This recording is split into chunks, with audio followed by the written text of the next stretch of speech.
안녕하세요. 정수필 소장입니다.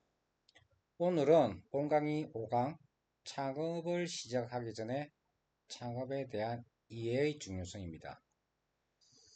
이제부터는 조금 시점을 바꿔서 창업에 대해 이야기해 보겠습니다. 이번 영상에서 창업 전에 확실히 이해해 두자는 차원의 내용입니다.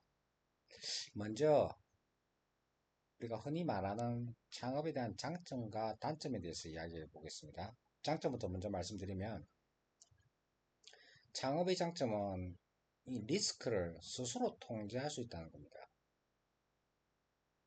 우리가 어떤 배의 선장이 된 느낌이랄까요? 내가 이쪽으로 가든 저쪽으로 가든 어디대로 향할 수 있습니다. 수익은 어떻습니까? 수익 무한정입니다. 제한이 없습니다. 창업가의 능력에 따라 얼마든지 벌 수 있습니다. 시간도 전부 자신이 관리할 수 있습니다. 3일 동안 골프만 치자. 산에 가고 싶다. 한 달 동안 나는 일하지 않겠다. 다만 중요한 건 매출이 오르고 있는가 하는 점입니다. 자신이 일하고 있는지 여부는 그다지 중요하지 않고 매출이 제대로 오르고 있는지가 중요하다는 것입니다. 창업을 하면 제가 이게 절실히 느끼는 건데요. 회사 생활을 했을 때와 비교했을 때 자기 성장 속도가 엄청나게 빨라집니다. 저도 30대 초반까지는 회사원을 일했습니다. 그때에 비교해서 창업을 하고 나서 이 속도가 엄청난 속도로 성장했습니다. 왜냐하면 결국 생존 경쟁에서 살아남아야 하기 때문에 회사에서는 결과를 내지 못해도 월급을 받을 수 있지만 창업은 그런 것이 없습니다. 결과를 내지 않으면 생활할 수 없습니다. 그만큼 결과를 내기 위해서 올바른 방법과 올바른 순서로 진행한다면 성장할 수 있습니다. 저도 한때는 이 올바른 방법과 순서를 몰라가지고 시간과 비용 많이 낭비했습니다. 그래서 지금 이 단계를 거치면서 올바른 방법과 올바른 순서로 진행하고 있는 것입니다. 또 창업은 더 많은 장점이 있겠지만 일단 이렇게 큰 부분만 이야기했습니다. 단점도 당연히 있겠죠. 일단 리스크입니다. 리스크에 대해서도 확실히 이해해 두셨으면 좋겠습니다. 아마 알고 계시겠지만 금전적인 보장이 전혀 없습니다. 수익이 제로 될 수 있는 리스크가 있습니다. 회사원 시절에는 일정 부분의 월급이 나오기 때문에 제로 될 일은 없습니다. 창업은 바로 제로가 될 수 있습니다. 제가 여러 번 말했지만 노력 자체에는 의미가 없습니다. 내가 노력했다. 내가 진심으로 일하고 있다. 그런 것은 의미가 없습니다. 결과가 모든 것을 말하는 완전 실력주의 세계입니다. 창업은 그러합니다. 이것이 회사원과 직장생활과 가장 크게 다른 점입니다. 회사원은 상사가 너 열심히 하고 있구나 그런 말도 듣기도 하고 월급을 받죠. 하지만 창업 세계에서는 열심히 하고 있구나 그런 말은 전혀 평가 대상이 되지 않습니다. 열심히 하든 안 하든 결과가 나오면 되는 것입니다. 반대로 말하면 그 결과를 낼 수 있다면 일하지 않아도 상관없다는 것입니다. 창업의 장점이었죠. 그런데 이게 그렇게 만만하지 않다는 겁니다. 처음부터 그렇게 되지는 않습니다. 처음에는 제가 앞서도 말씀드렸던 이 임계점, 높은 그 단계, 낮은 단계가 아니라 높은 단계에 이르는 그 임계점에 도달할 때까지는 노력해야 합니다. 일정한 능력이 생기고 나면 비즈니스를 제대로 운영할 수 있게 되니 일하는 시간을 당연히 줄어듭니다. 거의 일하지 않고도 수익이 납니다. 그런 구조를 만들 수 있다는 것이 창업의 매력입니다. 저 같은 경우는 일하고 싶으면 일하고 매일 일하지 않아도 됩니다. 그것은 제가 일하고 싶고 연구하고 싶고 정리하고 적용하는 것을 제 삶에 즐기기 때문에 하는 것 뿐입니다. 이건 노력을 하지 않아도 결국 결과가 나오는 시스템을 제가 만들었기 때문입니다. 시장의 변화의 리스크도 매우 중요합니다. 시대는 엄청난 속도로 지금 변하고 있습니다. 과거의 성공 경험이 전혀 통하지 않을 때가 있습니다. 제가 많은 기업을 3천여 개여 명의 중소상공인들을 컨설팅 해갖고 봤지 않습니까? 과거에 1브랜드 성공했는데 2브랜드 쫄딱 망하고 그 과거의 성공 경험이 전혀 통하지 않습니다. 규칙 변경이 일어났습니다. 그걸 인지하지 못합니다.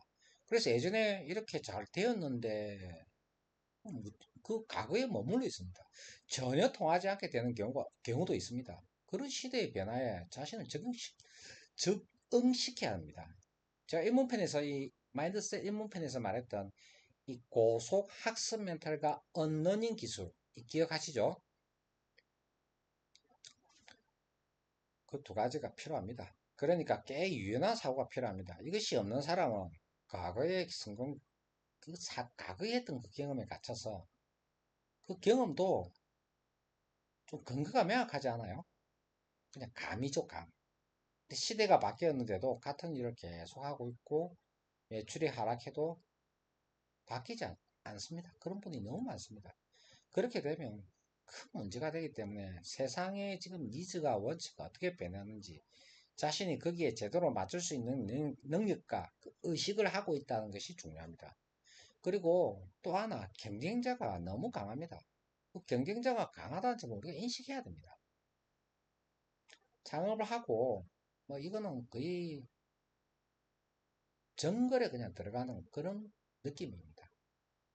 특히 우리 한국에서 이 비즈니스 한다면은 높은 수준의 사람들과 경쟁해야 합니다. 경쟁자들이 창업을 하는 나의 경쟁자를 거의 뭐 전국 선수권 대회에 내가 경기하러 나간다는 그런 느낌이어야 됩니다. 비즈니스를 하고 있다면 그것만으로도 상당히 강한 경쟁자를 사귀어서 우리가 살아남아야 한다는 인식이 필요합니다. 그래서 그에 걸맞게 우리가 준비를 해야 합니다. 물론 제가 이렇게 강조에 강조를 거듭하는 하는 것은 그만큼 우리가 준비를 너무 소홀히 한다는 모습을 제가 너무 많이 봤기 때문입니다. 하지만 준비를 한다면 너무 걱정하지 마십시오. 전국 선수권 대회 나간다 해서 그 선수권 대회에 나온 각 지역의 대표들을 다 이겨야 할 필요는 없습니다. 그중 일부만 내가 차지해도 됩니다. 창업시장은 개인이면 그렇게 충분히 살아갈 수 있습니다.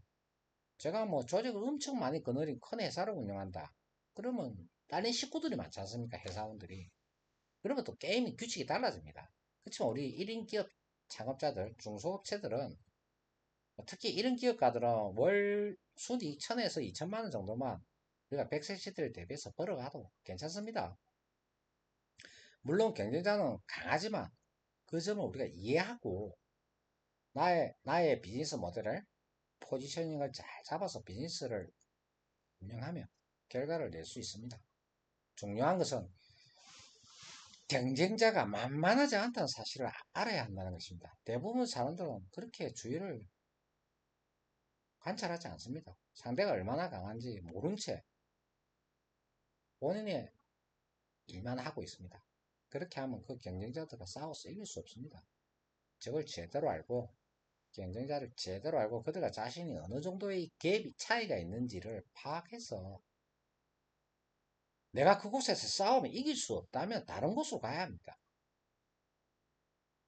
그래서 창업에 대해서는 이러한 장점도 있지만 단점도 집중해서 철저히 준비하자는 것입니다.